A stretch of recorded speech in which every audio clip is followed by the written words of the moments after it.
Welcome to the Taproxy Method, creating confident learners.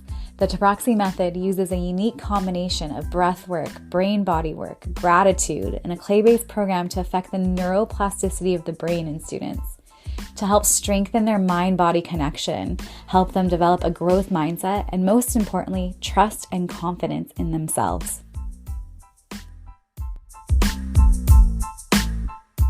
Aloha and welcome to another episode of the Taproxy Method, Creating Confident Learners.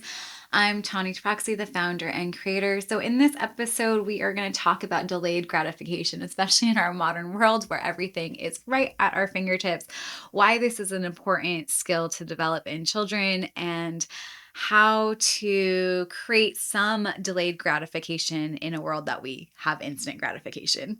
Make sure to hit the subscribe button so you don't miss any episodes. One way to support the Creating Confident Learners podcast is to leave a 5-star review and written review anywhere you listen to it. Thanks so much, and let's get started.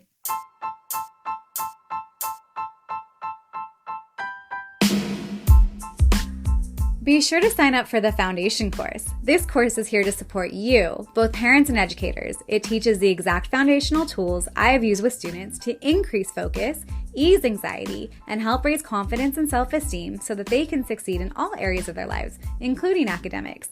It's made into bite-sized digestible pieces to help you apply these tools right away.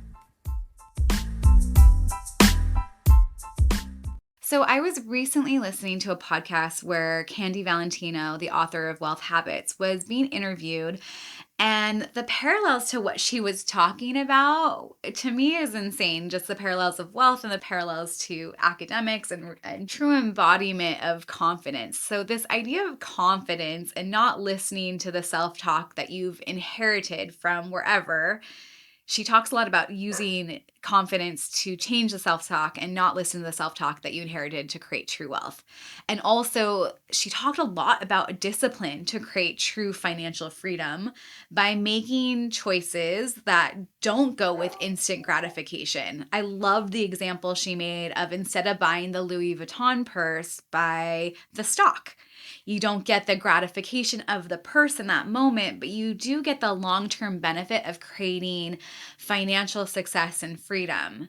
I also noticed a lot of the parallels to functional medicine and that system and the ideology to what I teach and talk about with academics. So this idea of true financial success and freedom, optimal health, there's so many parallels to academics, which is just kind of mind-blowing to me, to be honest.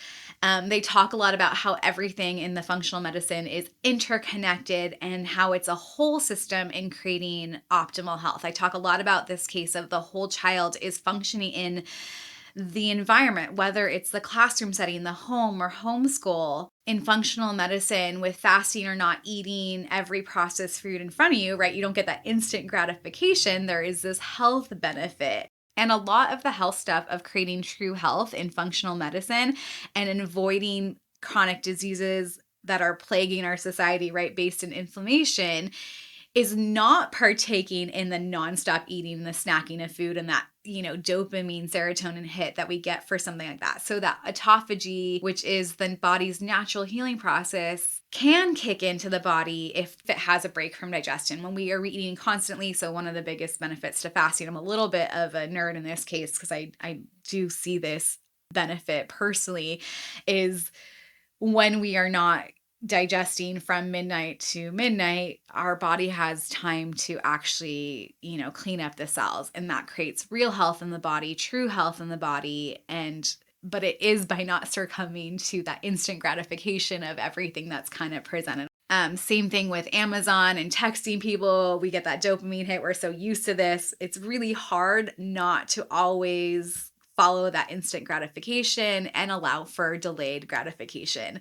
So what I see with really impulsive kids, and there is a lot of times a correlation with a high degree of immaturity compared to their peers, that there's no ability to persevere through something, to stick to something without there being an instant reward. And it's important, especially for kids who struggle in some parts of academics, whether it's focus, whether it's math, whether it's reading, whether it's writing, whether it's spelling, to be able to sit through something that's maybe a little bit more uncomfortable, to, not just be able to succeed right away. We don't always succeed instantly. I see this a lot with students who know how to play with their parents' emotions, the ones who nag and nag and nag and nag until they get their way with their parents, or throw a tantrum to get their way. And I truly, truly believe that being a parent is one of the hardest things that you can do. But I've also found that the way to avoid this is being more consistent with the no's and yeses. So no means no. And so when you are giving a child the answer no, you have to kind of be, or, maybe it's even something you want to do. Like, we were going to go to the beach today, but you acted up and I said no if this happened and you did it. So I actually have to stick to things and miss out on the thing that I said, because my no means no and my yes means yes. So these kids sometimes know that that's not the case. Like, no for now, but if I nag and ask and whine and maybe even throw that tantrum, I will potentially get what I want. And that's why you sometimes see that type of behavior. And then it is correlated to not having a sense of delayed gratification. I want this thing right now. So one of my recommendations is when you're taking something away or saying no about it, make sure that you have enough gumption to follow through, because it's always hard for me when I have to put a foot down and take or delay something because the answer was no, and it was actually something maybe I wanted to do next, or whatever, but I had to make sure that my no means no and my yes means yes. Also, as a teacher, I am not the parent, so I have a different role. Sometimes I see behavior with kids that with their parents that I never see with me. The expectations there is clear and there's a boundary, and they kind of know how to show up in this environment. So there's a few things that are happening there.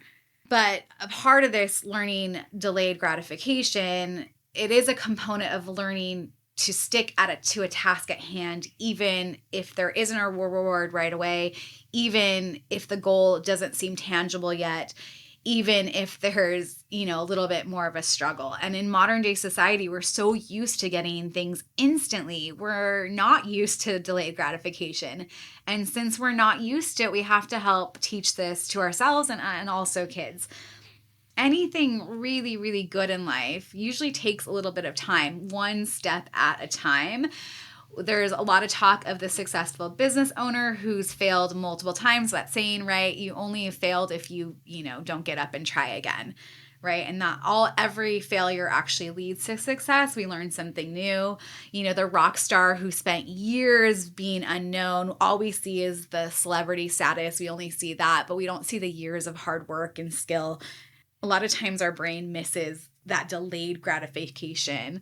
Rock stars spent their time building their skill, their craft. The gym transformation that somebody who's decided to change their habits took time to create. There was not an instant gratification to change the body and will. So just the same in academics, learning to read and write and spell, a new math concept, all takes some effort to create a solid understanding and expertise in that subject matter. And it takes the little consistent steps of consistency to get there. And again, in academics, sometimes there's an instant gratification. I got it right away. Something became really easy, but some things really, we have to delay it. And because oftentimes kids can't see how they're changing, or they can't see it, or they're not used to waiting to see something or get something, we have to make it more tangible for them. This helps them with the habit of consistency. Small habits become a part of them. So, when we do that 20 minutes of reading every single day, over time, the text will change because that muscle of sticking to 20 minutes of reading has gotten easier. So we start with, smaller books, and then the diction gets a little bit deeper, the vocabulary gets a little deeper, the font gets smaller, the books get bigger. But of course, we don't start there. And sometimes kids can't see how much they've changed because they were doing something little by little by little by little. When we do our homework every day for 20 minutes, that becomes that habit. And I talked a lot about how environment can help with that stuff. When we write every day, our writing gets better. So anything that we kind of stick to over time, we might not see the transformation right away. We'd have to persevere through it. We have to stick to it, create the consistency and habit. Even something like brushing our teeth every day, those little habits build and they just become a part of us. So one of the things to create more of a sense of perseverance, a sense of accomplishment, a sense of delayed gratification for kids is I like to make things tangible. For kids who struggle with reading, I often have a marble jar where they can see their progress. And over time, they can see that they're making headway, especially for something that maybe is a little harder. I use this with kids who have extra homework with me if I'm wanting them to, expand and get some study skills or have a tendency to procrastinate. This is a good motivation to, you did it at this time every day, and I never take away marbles once they've earned. It's something that is always building in a positive direction. Or for kids who study habits or needing to be organized, these things are helpful. Another way, building habits and making things tangible and working for something over time. The point is they're not getting it now. I'm not even getting it this month. I might be getting it, in 2 or 3 or 4 months or even longer, depending. So we're creating that consistency to work towards something. I also love using like a calendar with sticker work to make things tangible for daily tasks that need to get done so that they can actually see the progress that they're making so the goal is not so nebulous. It's not so, undefined. Or again, revisiting earlier writing when you've been writing daily or weekly to see the progress, you can actually like flip to the front of the journal, the writing journal I tend to do. And a lot of times it's visually seeing the difference between the handwriting size, the spelling patterns, they can see that. And there's this accomplishment when you can make something tangible for a child that they were doing something maybe not as well. And now they are doing something really well. That's that idea of like, oh, gratification, self-confidence. I can do this, feeling proud of myself.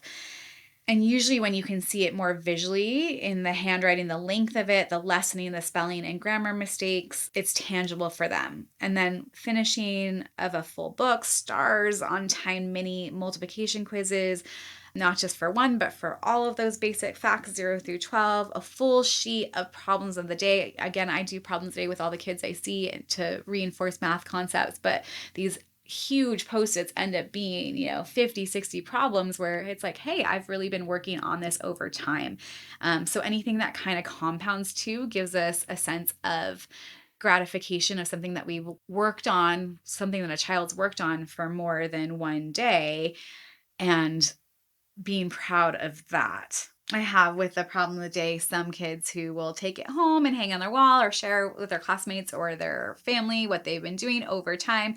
Again, it's not something that they've gotten to take home with them right away. So anything that we can help build that muscle of perseverance, sticking to something, that's helping in the long run of becoming a really solid critical thinker, a lifelong learner, and really creating that self-positivity and confidence in self. I always think of like if a child or habits are going in one direction, it's like a big, huge like freight ship and it's heading in one direction. And it takes some time to reroute that, but we do it by showing up consistently. And slowly the course of that ship, the course of where the child was going can be changed one step at a time.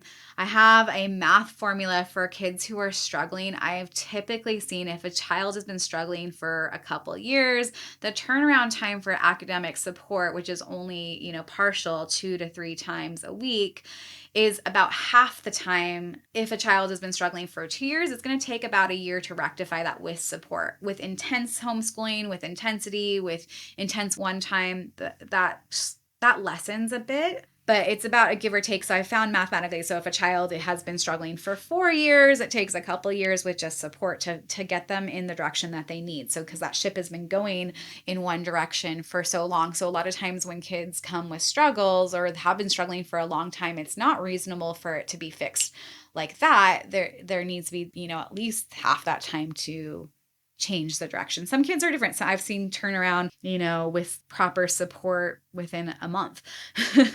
So it just depends. But with intensity, away from the environment where the consistent trouble or struggle was, the turnaround can be quicker. But in general, if something has been one way for a really, really long time, year after year, then it does take about half the time to turn that and rewire everything.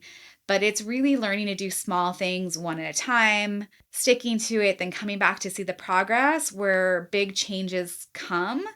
And if we can mitigate the instant gratification or this even perspective of like, I'm supposed to just get it the first try, or I'm supposed to get the reward of having something done, instantly, in changing that and allowing more room for delayed gratification, allowing a little bit more room for the struggle that comes with growth, really creates the solid foundation to critically think and learn for children and learn for themselves.